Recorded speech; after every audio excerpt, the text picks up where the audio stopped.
So hello दोस्तों, कैसे हो आप लोग। तो दोस्तों मैं आप सभी का स्वागत करता हूं आपके अपने प्रदीप गिरी कॉमर्स अकेडमी पे।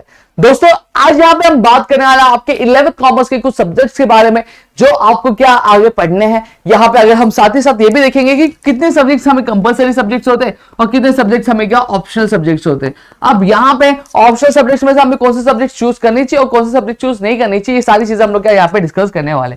तो चलिए शुरू करते हैं। अब यहां पे अगर बात करूं जो टोटल नंबर ऑफ सब्जेक्ट्स होते हैं वो दोस्तों टोटल 6 सब्जेक्ट्स होते हैं। अब इसमें से अगर मैं बात करूं तो 4 जो सब्जेक्ट्स होते हैं वो आपके ऑप्शनल सब्जेक्ट्स होते हैं और जो 2 सब्जेक्ट्स 4 सब्जेक्ट्स जो होते हैं आपके कंपलसरी सब्जेक्ट्स होते हैं और 2 सब्जेक्ट्स जो होते हैं आपके ऑप्शनल सब्जेक्ट्स होते हैं।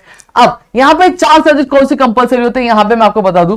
सबसे पहले आपका क्या होता है, बुक कीपिंग होता है। बुक कीपिंग को हम लोग क्या बोलते हैं, बुक कीपिंग को दोस्तों हम लोग अकाउंट्स भी बोलते हैं। क्या बोलते हैं दोस्तों हम इसको अकाउंट्स भी बोलते हैं। ठीक है, अभी अकाउंट्स आपका अगर मैं बात करूं सबसे मेन सब्जेक्ट होता है आपके कॉमर्स डिपार्टमेंट में। क्या होता है, मेन सब्जेक्ट होता है आपके कॉमर्स डिपार्टमेंट में। अब यहीं पे अगर मैं बात करूं ये आपका जो मेन सब्जेक्ट है, ठीक है, ये जो टॉपिक्स है आपको आपके एफआई में भी आपको देखने मिले, फर्स्ट सेमेस्टर में भी अगर आप बीएमएस करो तो यहाँ पे आपको क्या है, ये जो टॉपिक्स आप जो पढ़ोगे 11th 12th में ये सेम टॉपिक्स जो आपको कहीं ना कहीं आपको देखने मिलते हैं आपके एफआई में भी आपको देखने मिलेंगे। तो इसलिए ये चीज करना क्या बहुत ज्यादा इंपॉर्टेंट बन जाता है और ये जो अकाउंट का जो बेस है वो आपको क्लियर करना जरूरी बन जाता है, क्योंकि आगे आप फर्दर अपनी जब स्टडीज करोगे कॉमर्स में तो ये चीज आपको क्या बार बार देखने मिलेंगी ही। अब यहीं पे अगर मैं बात करूं जो इकोनॉमिक्स है जिसे हम अर्थशास्त्र बोलते हैं ये आपको देखने मिलेगा। फिर अगर मैं बात करूं हमारा थर्ड सब्जेक्ट जो है आपका organisation of commerce and management, पहले इसे ओसी बोला जाता था, फिर इसमें एक और सब्जेक्ट एक और टॉपिक ऐड हुआ मैनेजमेंट ऐड हुआ, तो इसको हम लोग क्या बोलते हैं organisation of commerce and management क्या बोलते हैं, जहां पे आपका ऑर्गेनाइजेशन के अलग अलग एस्पेक्ट्स को सीखने को मिलता है, उसके इंट्रोडक्टरी जो पार्ट होती है वो आपको क्या पता चलती है दोस्तों। अब यहीं पे अगर मैं बात करूं तो आज जो ट्रेंड चल रहा है आज इसमें भी थोड़ा सा लोग जो हमारे दोस्त है उनको क्या ऑप्शन मिल जा रहा है, क्या ऑप्शन मिल रहा है, either they can go for OCM और else they can go for banking.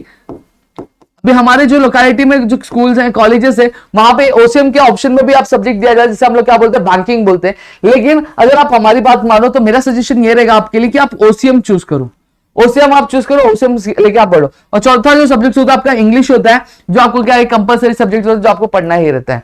अब यहां पे ऑप्शनल सब्जेक्ट की बात करो। अब ऑप्शनल सब्जेक्ट जो है आपका हिंदी और आईटी है, ठीक है, मैथ्स और एसपी है। अब हिंदी और आईटी में से अगर आप मेरी बात माने तो आपको क्या चूज करना चाहिए, आपको आईटी चूज करना चाहिए। अब रीजन क्यों मैं आईटी क्यों बोल रहा हूं, राइट, इसलिए बोल रहा हूं दोस्तों क्योंकि आईटी जो आपका सब्जेक्ट है ये कहीं ना कहीं होता है आपके लिए बहुत ज्यादा स्कोरिंग हो जाता है। आईटी में अच्छे मार्क्स से आप क्या स्कोर कर सकते हो। वही कंपैरेटिवली हिंदी भी आप चूज कर सकते हो या फिर आपको मराठी भी हो सकता है ऑप्शन में, ये डिफर करता है कि आपके कॉलेज में ऑप्शन क्या अवेलेबल है, लेकिन आपको आईटी सब्जेक्ट तो रहेगा ही किसी ना किसी के ऑप्शन में, ठीक है। तो अब यहां पे अगर मैं बात करूं तो आईटी आपको क्या मिलता है, आईटी स्कोरिंग होता है। कंपैरेटिव लगे हिंदी की बात करूं तो हिंदी में आपको लिखना बहुत पड़ता है, वहीं कंपैरेटिव लगे मैं आईटी में बात करूं आईटी में लिखना कम पड़ता है और पढ़ना भी कम पड़ता है और आप स्कोरिंग क्या ज्यादा कर पाते हो। दूसरा सब्जेक्ट जो अगर मैं बात करूं मैथ्स और एसपी है, ठीक है। और मैथ्स किसे चूज करना चाहिए, एसपी किसे चूज करना चाहिए, ये भी यहां पे हम लोग बात करेंगे। अब मैथ्स की अगर मैं बात करूं तो मैथ्स दोस्तों अगर आप आगे चलकर सीए देने जा रहे हो या फिर अगर आप फाइनेंस से रिलेटेड कोई चीजें देने वाले तो वहां पे उनका जो फाउंडेशन यानी फर्स्ट स्टेज जो होता है वहां पे आपको मैथ्स की रिक्वायरमेंट पड़ती है, तो आप मैथ्स के लिए जा सकते हो। इनकेस अगर आप मैथ्स नहीं चूज करते हो एसपी भी चूज करते हो तो भी आपके लिए अच्छा है। ये भी एक तरह का प्रैक्टिकल सब्जेक्ट है। क्यों, क्योंकि प्रैक्टिकल सब्जेक्ट इसलिए बोलो इसमें हम लोग लेटर्स लिखते हैं, यहाँ पे जो सेक्रेटरी होता है कंपनी का वो किस तरह से वर्क परफॉर्म करता है, क्या प्रोसीजर है, ये सारी चीजें हम क्या पढ़ते हैं आपके एसपी यानी सेक्रेटरी प्रैक्टिसेस सब्जेक्ट में दोस्तों। समझ में आ गया। तो ये आपके क्या टोटल 6 सब्जेक्ट है जो आपके कॉमर्स डिपार्टमेंट के हैं और ये हाँ मैं बोल सकता हूँ ये थोड़ा बहुत क्या डिफर करेगा कॉलेज टू कॉलेज डिफर करेगा, क्योंकि ये देखो ये सब्जेक्ट तो आपकी कंपलसरी है तो फिक्स रहेंगे। हाँ इसमें हो सकता है इंग्लिश के बजाय आपको कोई और लैंग्वेज भी दे दी जाए और आपका ओसीएम के बदले आपको बैंकिंग मिल सकता है, ठीक है, लेकिन बाकी ये जो सब्जेक्ट है तो फिक्स ही रहेंगे या कंपलसरी रहेंगे। अब इसमें भी आपको मैथ्स तो मिलेगा और एसपी भी मिलेगा ही दोस्तों ऑप्शन में, ठीक है। अब हो सकता है आपका जो लैंग्वेज वाला सब्जेक्ट है या फिर आईटी वाला सब्जेक्ट इसमें थोड़ा सा डिफरेंस आपको देखने मिले आपके कॉलेज टू कॉलेज, तो आपको ये पता कर लेना कि आपके कॉलेज में कौन से सब्जेक्ट्स अवेलेबल हो सकता है आपका यहाँ पे हिंदी दिया, आपके कॉलेज में मराठी यहाँ पे दिया जाए या फिर आपको अगर मैं बात करूं आपको संस्कृत दिया जाए, ऐसे आपको क्या ऑप्शंस क्या लैंग्वेजेस में देखने मिल जाएंगे। तो आई होप आपको चीज समझिए तो प्लीज वीडियो को लाइक करिएगा, चैनल सब्सक्राइब नहीं किया तो चैनल सब्सक्राइब करना, अपने दोस्तों शेयर ताकि ऐसे और कई सारे वीडियो लेक्चर्स हम आपके लिए लेकर आ सके दोस्तों।